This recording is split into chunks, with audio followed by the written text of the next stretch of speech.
चला आता आपण काय बघूया, पॅराबोला. ठीक आहे,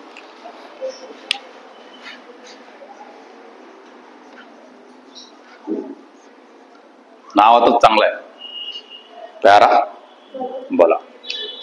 बघ समजून घ्यायला पण सोपं आहे बिचारा. जर तो हे कशाचं स्माईल, स्माईलचं साईन आहे ना. हा, मग काय म्हणणार, स्माईल. हे कशाचं आहे, रडणे, म्हणजे काय, क्राय. बरोबर की नाही. जर स्माईल असेल तर इन्क्रीज करेल, स्माईल असेल तर काय, इन्क्रीज करेल. स्लोप काय करेल, इन्क्रीज करेल. जर रडत असेल तर काय करेल, स्लोप डिक्रीज करेल. काय डाऊट आहे, सिंपल आहे.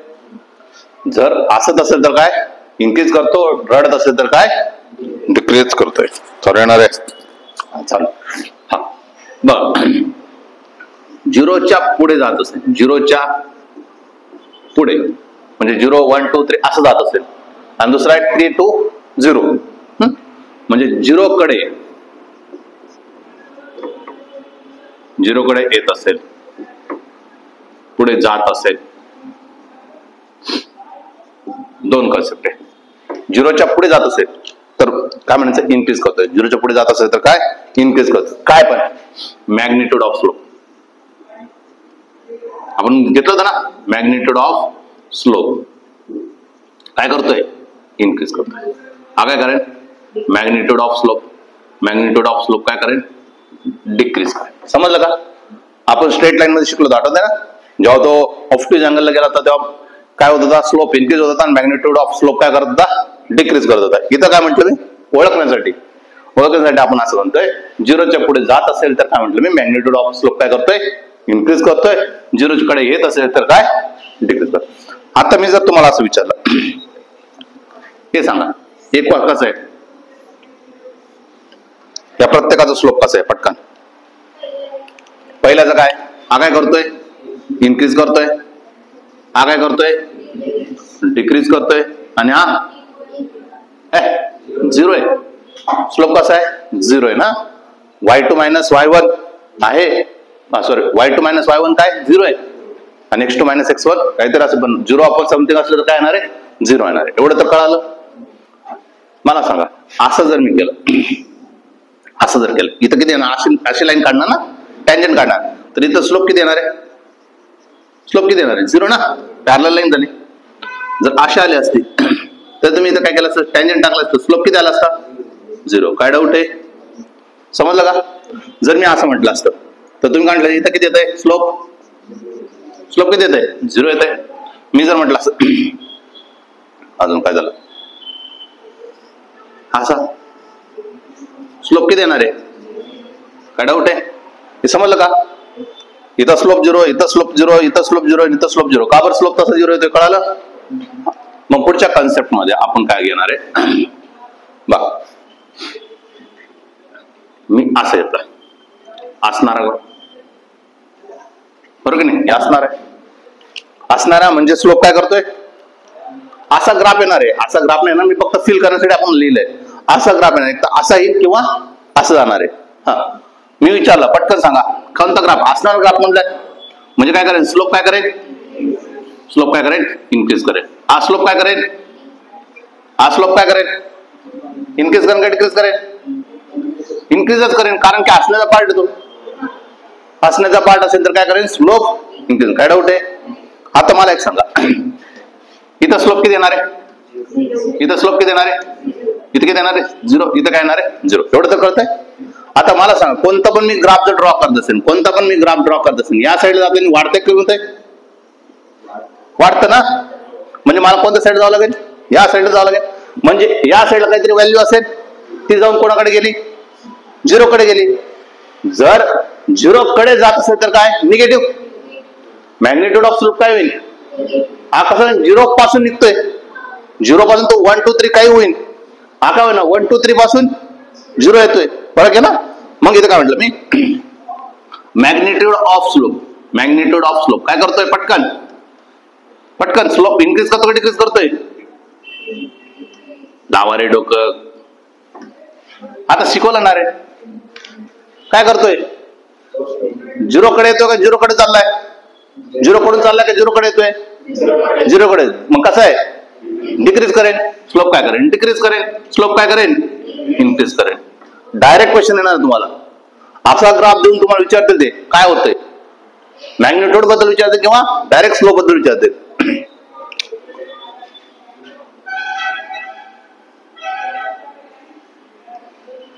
दिसतं का रे तुला?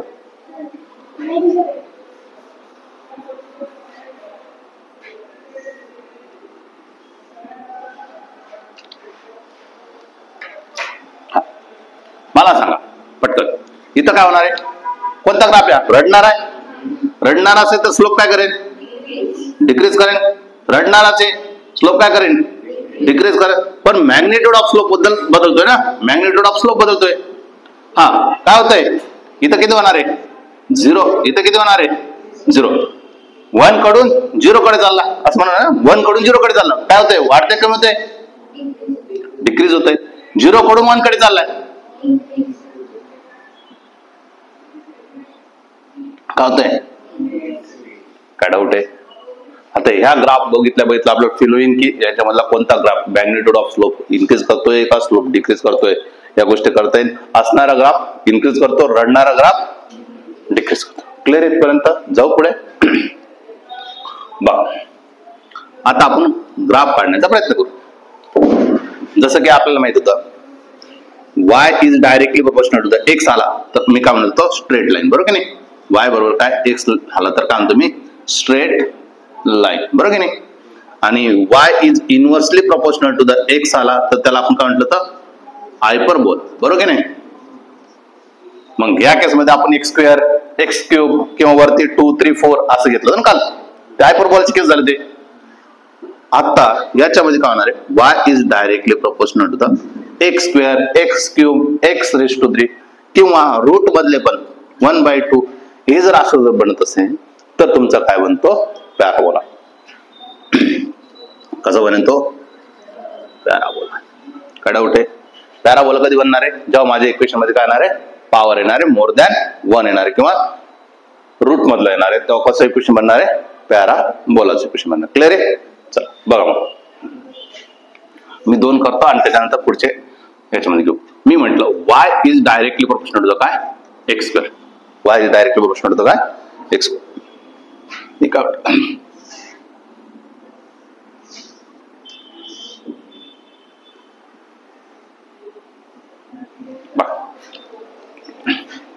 झिरो 1 2 3 घेतलं, हा x म्हटलं, हा x स्क्वेअर म्हटलं आणि हा मी म्हटलं y. ठीक आहे. चला 0 चा स्क्वेअर काय म्हणजे 0, 1 चा स्क्वेअर 1, 2 चा स्क्वेअर 4 आणि 3 चा स्क्वेअर 9. x स्क्वेअर तेच काय होणार आहे, x स्क्वेअरची व्हॅल्यू काय टाकली आपण, 0 टाकले तर y ची व्हॅल्यू किती होणार आहे, 0. x स्क्वेअरची व्हॅल्यू 1 टाकले तर y ची व्हॅल्यू किती झाली, 1. x स्क्वेअरची व्हॅल्यू 4 टाकली, y ची व्हॅल्यू काय होऊन जाईल, 4. x स्क्वेअरची व्हॅल्यू 9 टाकलं तर y ची व्हॅल्यू किती होऊन जाईल, 9. काय डाऊट आहे, समजले हे कुठून आणलं. आता याच्यावरून काय करायचं आपलं, ग्राफ काढायचं. याच्यावरून काय काढायचं आपला, ग्राफ काढायचं. बघा ग्राफ काढू. 1 2 3 4 2 4 6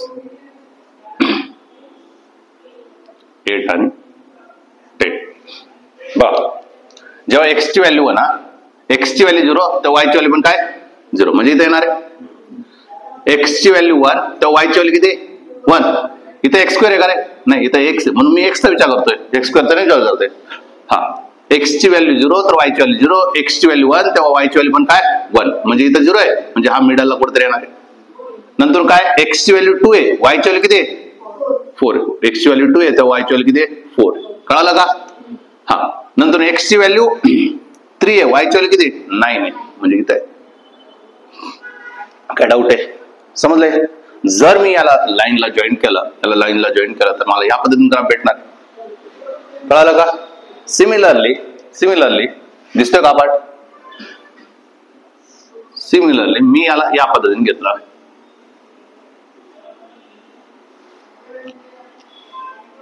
x स्क्वेअर आणि y 0 -1 -2 -3 0 चा स्क्वेअर 0 -1 चा स्क्वेअर 1 2 आणि सॉरी किती 4 आणि किती 9 म्हणजे हेच भेटणार 0 1 4 नाही, बरोबर की नाही? तेच भेटणार, फक्त कोणत्या साईडला? या साईडला बनला. हा जो ग्राफ असं म्हणला बघा ना, -1, -2, -3 आणि -4 केला. -1 ची व्हॅल्यू किती? 0 ला, अर्धा इथं आला. नंतर कुठे गेला तो? 2 असताना किती? -2 असताना किती? 4 आहे. -2 असताना किती? 4 आहे. -3 असताना किती? 9 आहे. याला जर मी असं जॉईन केलं,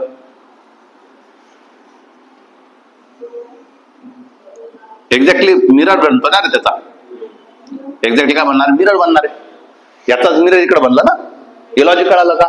y is equal to x square, असंच का बनला? कळालं? Next y is equal to काय? -x square. y is equal to काय? -x square. आता -x स्क्वेअर आहे, आता काय? मायनस. हा प्लस x स्क्वेअर होता ना, आता काय येतोय? -x स्क्वेअर येतोय. हे तर माहिती झालं तुम्हाला. निगेटिव्ह वाला फक्त काय करेल? या साईडला देणार. मग मी आता एकच टेबल काढणार आहे, इकडचं डायरेक्ट रेप्लिका द्यायचं आपल्याला. काय? x आहे, x स्क्वेअर आहे आणि y 0 1 2 3. 0चा स्क्वेअर 0 1 4 9 आणि इथं काय? 0 1 4 9. आता मला एक सांगा, इथं मला काय केलं? x स्क्वेअरची व्हॅल्यू टाकली. x स्क्वेअरची व्हॅल्यू काय टाकली मी? 1 टाकली. 0 तर 0 आहे. x स्क्वेअरची व्हॅल्यू 1 जर टाकली तर काय येणार? -1. x स्क्वेअरची व्हॅल्यू 4 टाकली तर किती येणार आहे? -4. हा किती? -9. कळालं काय? फरक काय झाला ग्राफ मध्ये? जर मी ग्राफ काढणार आहे तो या पद्धतीने काढावा. 1 2 3 and 4. 2 4 6 8 आणि 10 असं काहीतरी आहे. बघा, x ची व्हॅल्यू 0 होती तेव्हा y ची व्हॅल्यू पण काय? 0 आहे. जेव्हा x ची व्हॅल्यू किती? 1 होते तेव्हा y ची व्हॅल्यू किती? 1. म्हणजे इथं आला किती? -1. सॉरी, -1 म्हणजे खाली यावं लागेल -1. x ची व्हॅल्यू 2 होती तेव्हा y ची व्हॅल्यू किती? -4. x ची व्हॅल्यू 2 होती तेव्हा किती होता? -4. म्हणजे इथं आला. x ची व्हॅल्यू 3 होती तेव्हा y ची व्हॅल्यू किती आली? -9. x ची व्हॅल्यू 3 होती तेव्हा y ची व्हॅल्यू किती आली? -9. मी जर ड्रॉ केलं तर काय होणार आहे? या पद्धतीने बनणार आहे. काय डाऊट आहे कोणाला? समजलं? आणि एक्झॅक्टली तिकडे जर मी तसा ग्राफ काढला तर एक्झॅक्टली रेप्लिका इकडे मारून देणार आहे. तर मी या साईडला काढलं म्हणजे काय लक्षात आलं? वायचा पॉवर जेव्हा -x स्क्वेअर आला, वायचा पॉवर जेव्हा -x स्क्वेअर आला तेव्हा ग्राफ कुठे म्हणला? खाली म्हणला ना. +x स्क्वेअर होता तो कुठे म्हणला? वरती. -x स्क्वेअर होता कुठे म्हणला? खाली.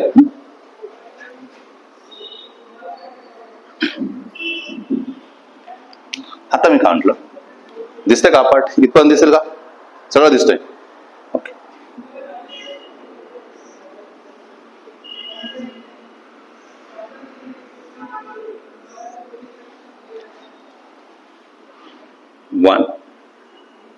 इथे मी घेतलं 2 4 6 आणि 8. इथे घेतलं मी x, इथे घेतलं मी √x आणि इथे घेतलं मी y. म्हणजेच काय? y is directly proportional to the काय? √x. हा, आता √x आहे. हा, मी असंच घेतो, परफेक्ट वालाच घेतो. 0 1 4 आणि 9 असं घेतो, परफेक्ट वाला घेत नाही. ज्याचा स्क्वेअर रूट, 0चा स्क्वेअर रूट किती देणार आहे? 0. 1चा स्क्वेअर रूट किती देणार आहे? 1. 4चा किती देणार आहे? 2 बनेल आणि 9चा किती बनेल? 3 बनेल ना. या साईडला काय तेच राहणार आहे? 0 1 2 3. काय डाऊट आहे? 1 2 आणि 3. चला आता मला सांगा, 0 होता तेव्हा कधी?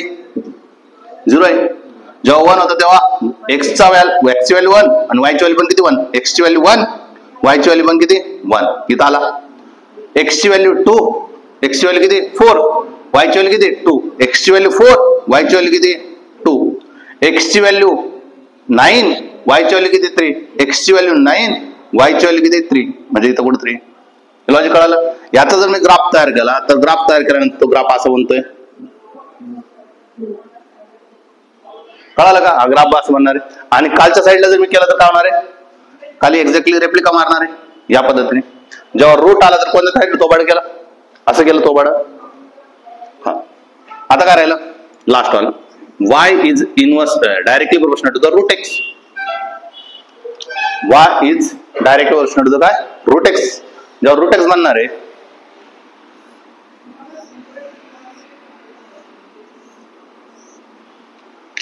आता मी जास्त वेळ नाही लावत. एक्स आहे रूट एक्स आहे आणि काय वाय 0 1 4 9 किती 0 1 2 3 0 1 2 3 पण निगेटिव्ह आलेला आहे म्हणून सगळ्यांना काय लागून जाईल निगेटिव्ह निगेटिव्ह निगेटिव्ह बरोबर की नाही.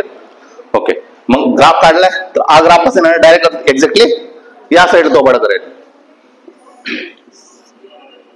किती 2 4 6 8 इथं म्हटलं मी 1 इथं म्हटलं मी 2 आणि इथं घेतलं मी 1 2 3. आता मला सांगा 0 होता तेव्हा किती 0 आहे 0 होता तेव्हा 0. जेव्हा एक्स ची व्हॅल्यू 1 आहे तेव्हा वायची व्हॅल्यू पण काय 1 आहे. एक्स ची व्हॅल्यू 1 तेव्हा वायची व्हॅल्यू पण काय 1 आहे. हा नंतर एक्स ची व्हॅल्यू 4 आहे तेव्हा वायची व्हॅल्यू किती -2 आहे. एक्स ची व्हॅल्यू 4 आहे तेव्हा वायची व्हॅल्यू किती -2 आहे. मायनस आहे ना मायनस म्हणजे या साईडला यायचंय -2 म्हणजे इथे एक्स ची व्हॅल्यू किती 4 आहे तेव्हा वायची व्हॅल्यू किती -2. नंतर किती एक्स ची व्हॅल्यू 9 आहे तेव्हा वायची व्हॅल्यू किती -3. एक्स ची व्हॅल्यू 9 आहे तेव्हा वायची व्हॅल्यू किती -3. मायनस आला म्हणजे कुठे येणार खाली येणार आहे. हा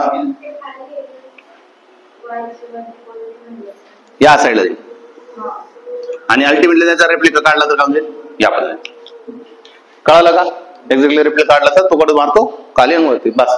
आपल्याला काय महत्वाचं आहे जेव्हा x² येतो तेव्हा मला तो बडा वरती असं आहे -x² आहे तेव्हा मला तो बडा खाली आहे असं आहे.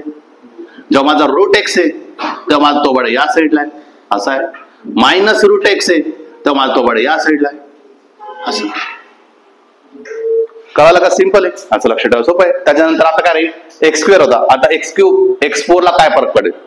आता पुढचा प्रश्न काय राहील x² आणि x² ला कारण की आता फक्त x² आहे आता x³ केला तर तो इकडे शिफ्ट होईल काय इकडे शिफ्ट होणार आहे त्याचा विचार करायचा आपण बस.